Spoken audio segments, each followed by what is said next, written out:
नमस्कार, वंदे मातरम, जय मां भारती। मैं हूं सन्नी भाई शाह उर्फ ताऊ जी। हिंदू रक्त परिषद करणी सेना दोनों संगठन में कार्यरत हूं। हिंदू रक्त परिषद संगठन का राष्ट्रीय अध्यक्ष संस्थापक हूं एवं करणी सेना का राष्ट्र प्रचारक हूं। मित्रों, हम बात करेंगे आज 2024 के लोकसभा चुनाव की। काफी सारे लोगों का, सर्वप्रथम तो मैं एक मुद्दा रखना चाहूंगा कि काफी सारे लोगों का यह कहना है कि भारतवर्ष में अयोध्या में इतने सालों बाद, 500 सालों के बाद राम मंदिर बना, फिर भी अयोध्या में भारतीय जनता पार्टी की सीट नहीं आई। लोग वहां के हिंदुओं को गालियां दे रहे हैं, पर मैं उनको बताना चाहूंगा कि पहले तो आप अपनी बुद्धि का इस्तेमाल करें, उसके बाद बात करें, उसके बाद टिप्पणी करें या फिर आप वीडियो बनाएं। अयोध्या लोकसभा क्षेत्र के अंदर 5 विधानसभा क्षेत्र सम्मिलित है। अयोध्या की विधानसभा क्षेत्र की पब्लिक ने भारतीय जनता पार्टी को अपना बहुमूल्य वोट दिया है। अगर आप लोग RTI करके जानना चाहते हैं तो जान लीजिए, पर एक विधानसभा क्षेत्र से इलेक्शन नहीं जीता जाता। वहां पे 5 विधानसभा क्षेत्र है जो कि एक लोकसभा क्षेत्र के अंदर सम्मिलित होते हैं।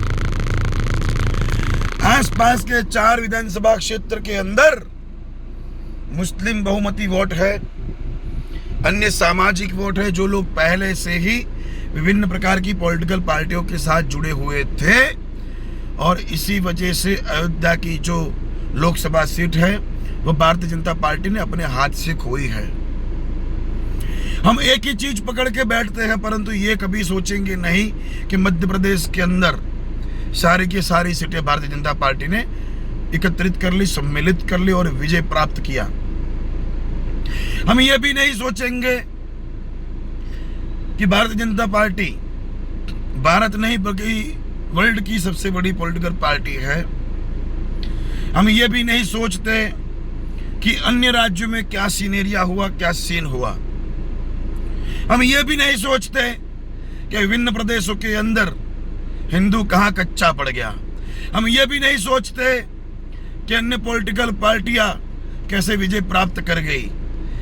आप लोग को सिर्फ इतना समझाना चाहता हूं कि भारतवर्ष के यशस्वी बड़ा प्रधान आदरणीय नरेंद्र भाई मोदी साहब, भारतीय जनता पार्टी सिर्फ अकेले चुनाव लड़ रही थी और सारे विपक्ष जो है वो एकत्रित होकर चुनाव लड़ रहे थे।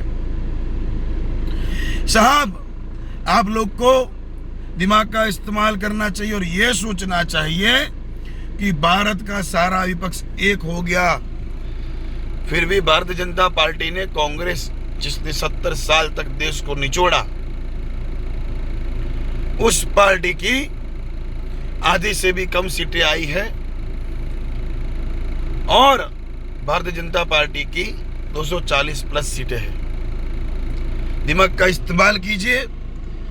हाँ, जानते हैं कि पूर्ण बहुमत नहीं मिला है और गठबंधन की सरकार की रचना हुई है या फिर होने जा रही है, पर मेरा यह मानना है कि अगर भारत का एक एक हिंदू जागा तो 2029 का चुनाव, यानी कि अगला जो चुनाव लोकसभा का होगा, वह भारतीय जनता पार्टी 300 से ज्यादा बहुमूल्य सीटों के साथ सरकार बनाएगी।